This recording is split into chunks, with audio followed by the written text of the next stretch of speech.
Welcome to mathematical elegance. तो इस video में हम 3D ज्योमेट्री के सीबीएसई के previous year 1 mark question discuss करने वाले हैं। वेक्टर्स के एंड 3D ज्योमेट्री के कुछ प्रीवियस ईयर 1 मार्क क्वेश्चंस मैं ऑलरेडी डिस्कस कर चुका हूँ, जिनके लिंक आपको डिस्क्रिप्शन में मिल जाएंगे। तो स्टार्ट करते हैं। यहाँ पे देखो, क्वेश्चन में आपको बोला है कि equation of the line is this, and आपको यहाँ पे क्या करना है, डायरेक्शन कोसाइंस फाइंड आउट करने हैं of a line which is parallel to the above line. Basically आपको क्या करना है, मतलब डायरेक्शन कोसाइंस ही फाइंड आउट करने हैं इस गिवन लाइन के। ओके, तो इसके लिए सबसे पहले हम क्या करेंगे, अपनी डायरेक्शन रेशियोज फाइंड आउट करेंगे, डायरेक्शन रेशियोज। तो डायरेक्शन रेशियोज के लिए हमने पार्ट 1 में क्या डिस्कस किया था कि जो लाइन होनी चाहिए वो स्टैंडर्ड फॉर्म में होनी चाहिए। अगर लाइन स्टैंडर्ड फॉर्म में नहीं है तो सबसे पहले हम उसे स्टैंडर्ड फॉर्म में चेंज करेंगे। स्टैंडर्ड फॉर्म का क्या मतलब है, मतलब जो एक्स वाई जेड के जो कोफिशिएंट्स होने चाहिए वो आपके पास 1 होने चाहिए। तो यहाँ पर एक्स वाई जेड, एक्स का कोफिशिएंट जो है वो 1 नहीं है, -1 है, तो इसको हमें चेंज करना पड़ेगा। तो ये आपके पास जो लाइन आएगी वो आ जाएगा x - 4 upon -2 equals to y + 3 upon 2 equals to z + 2 upon 1। अब आप बता सकते हो ये जो डिनोमिनेटर है इनको देख के आप डायरेक्शन रेशियोज बता सकते हो। तो डायरेक्शन रेशियोज क्या है, -2 2 1। और डायरेक्शन कोसाइंस के लिए हम क्या करेंगे, डायरेक्शन कोसाइंस के लिए हम डायरेक्शन रेशियोज को डिवाइड कर देंगे। किससे, √of -2 का होल स्क्वायर इज 4, देन 2 का स्क्वायर इज 4 एंड 1 का स्क्वायर इज 1। तो √of 4 + 4 + 1 is √of this 9, and √of 9 आपको पता है कितना होता है, 3। तो आंसर क्या आ गया, -2/3 2/3 1/3। तो ये आ गई हमारे पास direction cosines. Then next question है, find the distance of the plane from the origin. तो आपको इसमें क्या करना है, डिस्टेंस फाइंड आउट करना है of the plane from the origin. तो आपको पता है, जैसे अगर आपके पास ये प्लेन की इक्वेशन है ax + by + cz + d equals to 0। अगर आपके पास ये प्लेन की इक्वेशन है और आपको क्या करना है, इस प्लेन का distance x1, y1, z1 point से आपको फाइंड आउट करना है, like distance between the point and this plane आपको फाइंड आउट करना है। तो आपको क्या करना होता है, आपको ये वाला जो पॉइंट है, ये वाला पॉइंट आपको प्लेन की इक्वेशन में पुट करना है। तो जब आप प्लेन की इक्वेशन में पुट करोगे तो आपके पास क्या आएगा, ax1 + by1 + cz1 + d।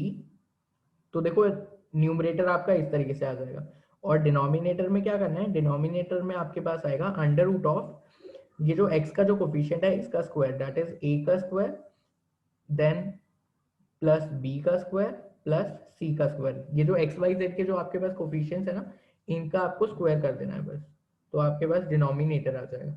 Okay, तो इस तरीके से ये फॉर्मूला आ गया। बस ये सेम आपको फॉर्मूला आपको यहाँ पर अप्लाई करना है। तो देखो यहाँ पे आपके पास जो पॉइंट है वो ओरिजिन है, मतलब 0,0,0 है। तो क्या करोगे, मतलब ये जो पॉइंट है आप ये प्लेन की इक्वेशन में पुट कर दो। अब देखो इसमें ध्यान क्या रखना है कि जो आपकी जो प्लेन की इक्वेशन है होनी चाहिए ना, वो इस फॉर्म में होनी चाहिए, ax + by + cz + d equals to 0। मतलब अगर ये जो d है वो राइट हैंड साइड में है तो इसको पहले लेफ्ट हैंड साइड में ले आना है और फिर आप लिखोगे। तो देखो यहाँ पे आपके पास जो आएगा ये आ जाएगा, जब आप पुट करोगे -3 अपॉन √of, तो 3 का स्क्वायर इज 9, देन -4 का स्क्वायर इज 16, 12 का स्क्वायर इज 144। तो 144 + 16 + 9 इज 169, एंड 169 का अंडर रूट आपको पता है कितना आता है, 13। अब देखो जो डिस्टेंस होता है वो हमेशा पॉजिटिव क्वांटिटी होता है, तो इसलिए यहाँ पे मॉड लगाया है, और तो आपका आंसर क्या हो जाएगा, 3/13 यूनिट्स। तो देखो ये ध्यान रखना, यूनिट्स भी लिखना है यहाँ पे, 3/13 यूनिट्स। नहीं तो आप इसका एक और डायरेक्ट फॉर्मूला है, मतलब जैसे अगर आपके पास ये प्लेन की इक्वेशन है और आप क्या करते हो, इसको अपनी नॉर्मल फॉर्म में चेंज कर लेते हो। नॉर्मल फॉर्म में, नॉर्मल फॉर्म का क्या मतलब है, जैसे कि आप इधर डिवाइड कर दोगे √of ये जो देखो x y z के जो कोफिशिएंट्स है ना, यहाँ पे दोनों साइड आप उनसे डिवाइड कर दो।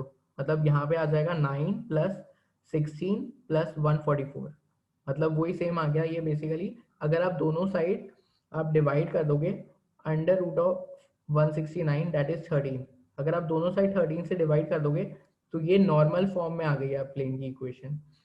तो जो नॉर्मल फॉर्म में होती है ना प्लेन की इक्वेशन, तो उसमें जो राइट हैंड साइड में जो हमारे पास ये स्केलर क्वांटिटी होती है, ये हमें डिस्टेंस देता है, distance of the plane from the origin. तो 3/13 हो गया distance of the plane from the origin. Then next question है यहाँ पे, find the cartesian equation of the line through the point -2, 4, -5 and is parallel to this line. अब देखो हमें क्या बोला है कि जो लाइन है, line is parallel to this line, मतलब दोनों लाइंस की जो डायरेक्शन रेशियोज होंगी वो क्या होंगी, सेम। तो इस लाइन की हमें डायरेक्शन रेशियोज लिखनी है पहले। तो डायरेक्शन रेशियोज क्या आ जाएंगी, 3 कॉमा, अब देखो यहाँ पे जो y का कोफिशिएंट है वो क्या है, -1 है, तो इसके लिए यहाँ पे क्या आ जाएगा, -5 आएगा, इसलिए 3, -5, 6। तो ये हमारे पास डायरेक्शन रेशियोज है। तो ये जो हम लाइन की इक्वेशन लिखेंगे, इसकी डायरेक्शन रेशियोज भी क्या लिखेंगे, सेम, 3, -5, 6, क्योंकि दोनों लाइन पैरेलल हैं। दो पैरेलल लाइंस की जो डायरेक्शन रेशियोज होती हैं वो सेम होती है। अब देखो ऊपर क्या बोला है कि मतलब ये जो पॉइंट है -2, 4, -5, तो ये अकॉर्डिंगली आप न्यूमरेटर लिख लोगे। तो ये क्या हो गया, x+2, y-4 एंड z+5। तो ये आपके पास लाइन की इक्वेशन आ गई, passing through the point -2, 4, -5 and parallel to this line. Then next है आपके पास, write the vector equation of the plane passing through the point a, b, c and parallel to the plane this r vector equals to, sorry, r vector dot I cap plus j cap plus k cap equals to 2। तो देखो यहाँ पे क्या बोला है कि ये जो हमारे पास दो प्लेन्स हैं ये क्या है, पैरेलल है। तो देखो जो दो प्लेन्स होते हैं ना वो पैरेलल जो होते हैं, तो उनकी जो नॉर्मल वेक्टर होता है, उनका जो नॉर्मल वेक्टर होता है वो सेम होता है।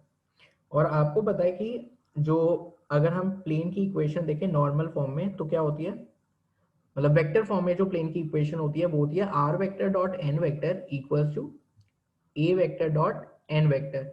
यहाँ पे n वेक्टर तो नॉर्मल वेक्टर हो गया प्लेन का, और a वेक्टर क्या है, a vector is position vector of the point which is lying on the plane. तो यहाँ पे हमें n वेक्टर पता है, n वेक्टर है हमारे पास i cap plus j cap plus k cap, और जो पॉइंट a, b, c है ये प्लेन पर लाई कर रहा है, तो हम क्या बोल सकते हैं कि a i cap plus b j cap plus c k cap.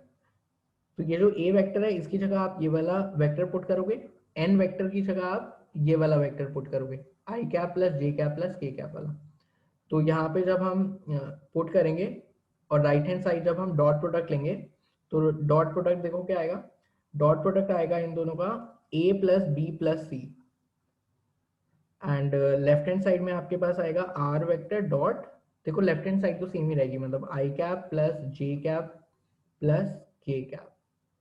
तो फाइनली जो आपके पास रिक्वायर्ड जो vector equation of the plane है वो ये आ जाएगी। देन नेक्स्ट है, find the sum of the intercepts cut off by the plane 2x plus Y minus z equals to 5 on the coordinate axis. तो देखो क्वेश्चन में क्या बोला है, सम फाइंड आउट करना है आपको। तो देखो ये आपके पास प्लेन की इक्वेशन है, तो सबसे पहले इसके intercept form of the plane में चेंज करते हैं। तो उसके लिए हम क्या करेंगे, उसके लिए हम ये जो 5 है उसको लेफ्ट हैंड साइड डिनोमिनेटर में ले आएंगे। तो डिनोमिनेटर में जब आप ले आओगे तो क्या हो जाएगा, 2x/5 plus y/5 minus z/5। Okay, अब देखो यहाँ पे क्या है, एक्स वाई जेड के जो कोफिशिएंट्स होने चाहिए ना वो भी 1 होने चाहिए। तो हम क्या करेंगे यहाँ पर, कोफिशिएंट नहीं, मतलब यहाँ पर जो न्यूमरेटर में जो वैल्यू है मतलब वो 1 होनी चाहिए। तो ये नीचे ले आएंगे हम, ये 5/2 हो गया। देन अब देखो z के यहाँ पे माइनस है ना, तो यहाँ पे ये माइनस का साइन भी नीचे आ जाएगा। मतलब बेसिकली जो हमारी इंटरसेप्ट हो गया ना वो क्या हो गया, 5/2 देन 5 एंड -5। अब हमसे क्वेश्चन में बोला है कि हमें सम फाइंड आउट करना है, सम ऑफ द इंटरसेप्ट। तो सम ऑफ द इंटरसेप्ट मतलब आपको ये तीनों जो वैल्यूज है ना इनको आपको ऐड करना है। तो देखो ऐड करोगे तो आप 5 और -5 तो कैंसिल आउट हो गया, तो आंसर क्या आ गया, 5/2। तो आपका आंसर होगा 5/2। नेक्स्ट क्वेश्चन है, find the this vector equation of the plane which is at a distance of 5 units from the origin and its normal vector is 2 I cap plus 2 I cap minus 3 j cap plus 6 k cap. Okay तो देखो जो normal form होती है plane की, अगर हम vector की बात करें तो क्या वो बोलते हैं हम r vector dot n cap is equals to d. ये normal form of the plane होती है इस तरीके से। और यहाँ पर ये जो डी होता है ना, ये जो डी है ये होता है distance of the plane from the origin. तो अब देखो यहाँ पर हम पुट कर लेते हैं। तो देखो डिस्टेंस हमें क्या बोल रखा है, distance which is at a distance of 5 units from the origin. तो यहाँ पर जो हमारे पास राइट हैंड साइड होगा, राइट हैंड साइड में आपके पास क्या आ जाएगा 5, और यहाँ पे जो लेफ्ट हैंड साइड है, लेफ्ट हैंड साइड में हमें r vector dot n vector n cap. अब देखो यहाँ पे हमें एन वेक्टर तो गिवन है, एन वेक्टर क्या है, एन वेक्टर है 2 i cap minus 3 j cap, 2 i cap minus 3 j cap plus 6 k cap. तो ये आपका हो गया एन वेक्टर। अब देखो इसको आपको डिवाइड करना है, डिवाइड किससे करना है, एन के एन वेक्टर के मैग्नीट्यूड से। और इसका मैग्नीट्यूड क्या आएगा, इसका मैग्नीट्यूड आ जाएगा 1 अपॉन अंडर रूट ऑफ, यहाँ पे आ जाएगा under root of this 4 plus 9 plus 36। तो ये आ गया आपके पास under root of 49, under root of 49 is 7। तो देखो यहाँ पर ये एक 7 बाहर आ जाएगा, मतलब ये इस तरीके से 1/7। और इस 7 को आप राइट हैंड साइड में मल्टीप्लाई भी कर सकते हो, नहीं तो इसी तरीके से भी छोड़ सकते हो। तो यहाँ पे आपका हो जाएगा ये 35। एंड फर्दर आप लोग कौन से चैप्टर के प्रीवियस ईयर क्वेश्चन डिस्कस करना चाहते हैं, just let me know in the comment section. Thank you for watching.